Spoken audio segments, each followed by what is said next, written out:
Hello there, welcome back to another episode of World of Tanks with Engaging Titan. We're on Prokhorovka Night and I'm in the T-95 EU6.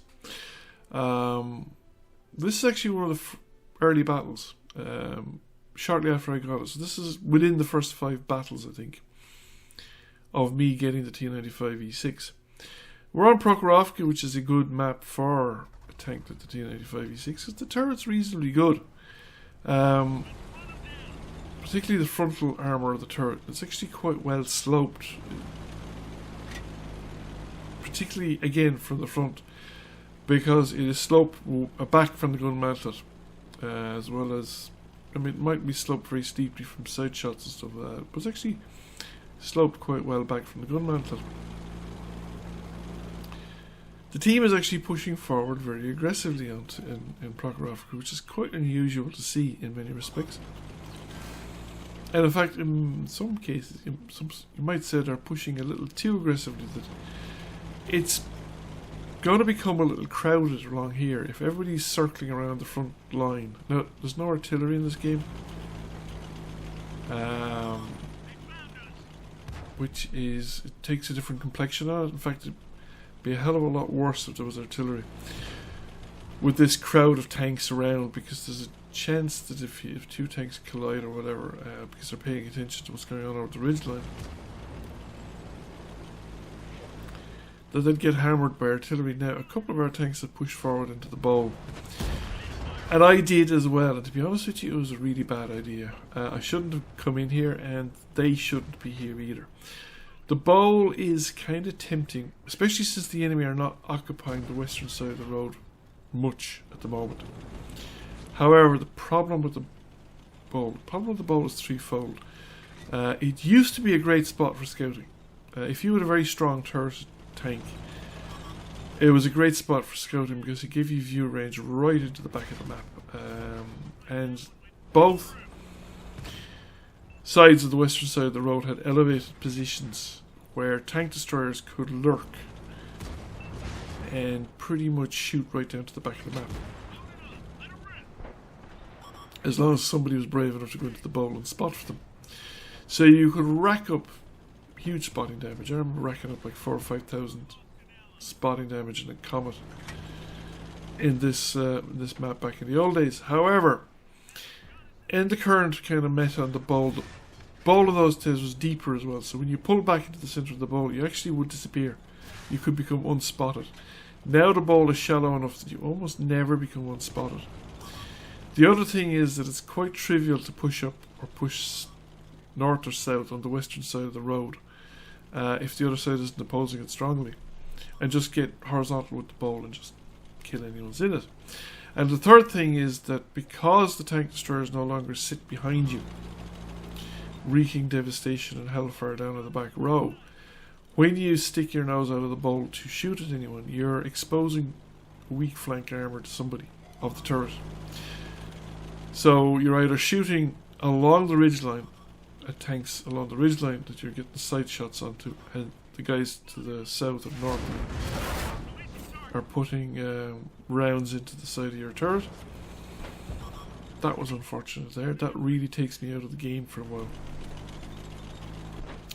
Or you're pointing to the south or the north, in which case you're going to get flank shots into the side of your turret from people on the ridgeline. So, anyway, totally on a side note there, I've managed to lose all the health of my tank without really having anything to show for it. We're 2 tanks down as well. Now, we have taken the western or the eastern hill, but we're not exploiting it, because that 50 TP and I think there's a Woozy 11115 something or other are both there. They shouldn't. Well, the 50 TP is taking damage, possibly. I don't know where he's taking. There's the WZ. He should be been punished. The tank destroyers up on the ridgeline should be raining fire down on them, because they can reach right over as far as the edge of the 4 line, and they should annihilate any tank that's coming up there to spot it onto the back of that ridgeline. However, they're getting away with it, and they're being distracted because we're pushing in along the southern edge of the railway. Which I don't think works anymore. I don't think you make... Unless you're coming through in force, you're not going to make a breakthrough through one or two tanks on the edge of the railway, because if there's anybody there spotting you, the people across the map are shooting you from hidden positions, and you can't shoot back at them because you don't know where they are, and you've got to expose your tank completely to anyone that's just proximity spotting you at the edge of the railway line. So the situation is kind of turning against us now. We've clawed back the number of tanks that we've done, and we have actually a good position. But at the same time, the enemy are not badly, they're not out of the game. They're not badly off at the moment. And I can take very little risks. Most tanks can do me in a one-shot kill. Yeah, the enemy are the ones that have it first start to use in the bowl. Now there's a tank with a tough turret. However, I'm starting to get some spotting damage now. I think the guys in the ridgeline are starting to shoot into the centre of the map or something like that. I don't know exactly what's going on or where I'm getting the spotting damage from. That's the most likely location thing. And there's the WZ. He's heading off, and we get a nice shot into him. Like, if he'd stayed where he was, he'd have probably been better off. Nobody had shot him up till now.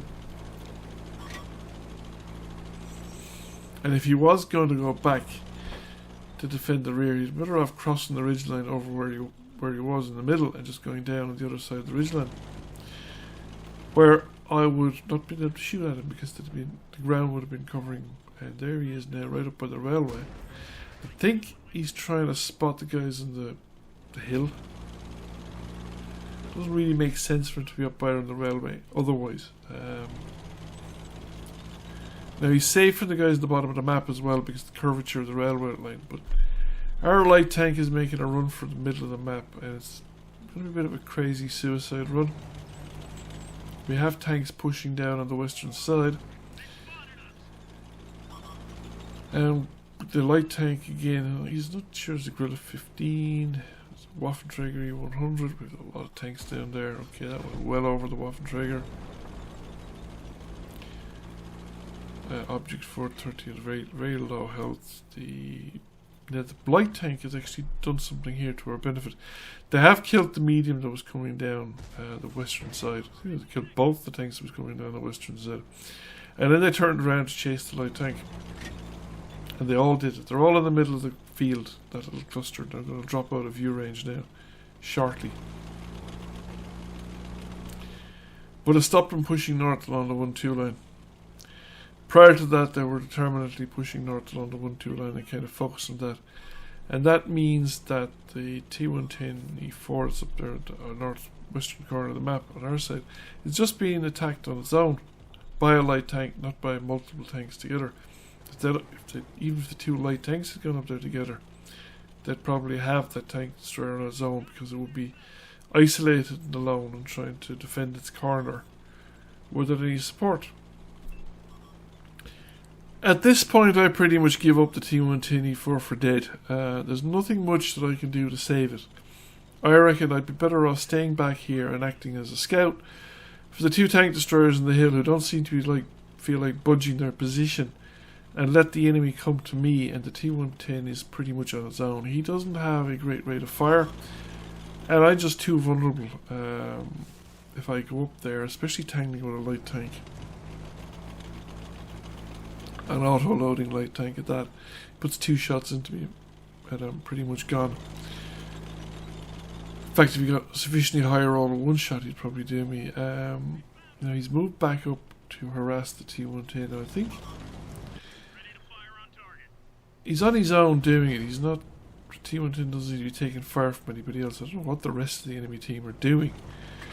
And it looks like the T110 has managed to get rid of the light tank, the MX, so that was a bad shot on my part actually. There's one of the heavy tanks, but I don't think it was me that spotted him. Oh no, maybe it was. Disappeared again. If the two light tanks had gone up after the T-110, they'd have actually taken them out, because there's no way you can cope with both. Especially if you got any kind of support. Now there's a Waffenträger pushing forward. So I actually shouldn't have been waiting for him here. I should have pushed down to the railway line, where at least the cover of the engine. Because that guy caught me in the open, or knew I was there. It was pretty much curtains. And we're a tank down, and we really can't afford to lose a tank at this point. Now, if the Waffenträger comes over the ridgeline, we'll probably have to come over the second ridgeline. If he comes basically a square further closer to me than the tanks behind me, we'll start to see him and actually be able to damage him. Whereas if he stays where he is, there's not much I can do about him. I think he probably had 6th sense or something like that, and he realised that he was spotted. There was somebody waiting for him over this side. I'm starting to get worried about the light tank. I'm wondering what the light tank is doing, because that light tank popped over the railway line here and just popped up behind me. I would be in serious trouble now. The light tank, I think, was watching the railway bridge, so I was able to take advantage of that situation. He managed to pop a shot in my direction, but not very accurately. So the spot went away in me while I was still kind of facing or heading south slightly, so I'm hoping that that would kind of sell the dummy to the rest of the enemy team, and they'll be watching down by the railway bridge. Looks like our tank destroyers on the ridgeline, on the hill behind me, are finally starting to move. One of them is moving off the ridgeline. Now, his pal, he signalled an SOS, and his pal signalled that he was going to affirmative, but instead of coming down the hill on the shortest route by the distance, he's driven over to the edge of the lake. Now I'm coming in here to try and basically I want to kind of widen so that if the enemy spots the tank destroyer, they will be pointing their guns at him and I will get sight shots. And if the enemy spot me, they'll be pointing their guns at me and the tank destroyer will get sight shots. The T-110 doesn't look like it's moving. And look at your man. He's come off the cliff and he's now driving through the middle of the lake. And just watch what happens. Gone. He just drowned himself. Well, that's extraordinary. I don't know why he just drowned himself. I presume he wasn't deliberately trying to drown himself. And it's actually quite difficult to drown yourself in that lake. There is actually not a lot of room or spots in that lake. There are tanks actually that are too big to be drowned. That was an FE-405, wasn't it? Obviously that's drownable. But I think there are tanks that are too big to be drowned in that lake. Anyway, we're now a tank down, facing 4 enemy tanks, and some of them are in not bad shape. Time to go back into the bowl, I think, and see if I can get some spots on these guys. The T-110 is advancing, but I'm likely to outspot the T-110 or the other tank destroyer, so we push forward. Let's get down to the road and see if we can see what's below, down by the road side. Okay, there's I think the Waffenträger was fortunate there that he pulled back in time, but the shot just bounced in front of him. And we can go down. There's a ridge line there. So let's see if we can come down and get... Oh, there's a machine. Whereas if I pull down top of the machine, we'll get shot to pieces by the machine because he's a multi-loader or multi-shot autoloader. Fortunately, the tank destroyer behind me has managed to do him in. Not, however, before the two guys at the bottom managed to do in our other remaining tank destroyer. So that's the Object 268 out of the picture. Now, we don't have the machine, but we have 2 tank destroyers down at the bottom, and they're well, Waffenträger's not that stealthy, but the Guerrilla 15 is pretty stealthy machine, so I want to come around. I want to get onto the ridgeline here in the centre so that, again, we're widening the angle so that they can't just both face the same direction and spot both of us at the same time and take us all out in one volley. Fortunately for me, the the tank destroyer, the T-110, has managed to take out, I think it's Waffenträger, so it's just the Guerrilla 15. So I'm going to come around this side. And it's just a question of charge in. Time is running out, so I managed to miss that shot. Snapshot at point blank range. Don't know where the shell went. I think I'd probably have the T-110 got him, but I would probably have gotten him with the Ram anyway. Although I don't think either of us would have reloaded before the end of the game if he had survived. So that was close. That was right down to the wire. I think we'd probably have won on damage done, at any rate. So we did 2,700 damage. We did over 3,000 assisted damage. Second class mastery. Came number 1 by experience, and that T-110 E4 managed to get a top gun, 5,200. Damage was pretty good. The Object 268 got 3,300. Let's see, what did an FE405? 1,600 from an FE405. That's essentially one shot. Maybe 2 splash damage shots. So that one went to the wire. Anyway, thank you for watching. I hope you enjoyed the video. Thank you for watching. I hope you enjoyed the video. If you did, please press like, comment, share. It really helps the channel out. And if you have not already done so, please subscribe to the channel. I will catch you all again soon. Bye for now.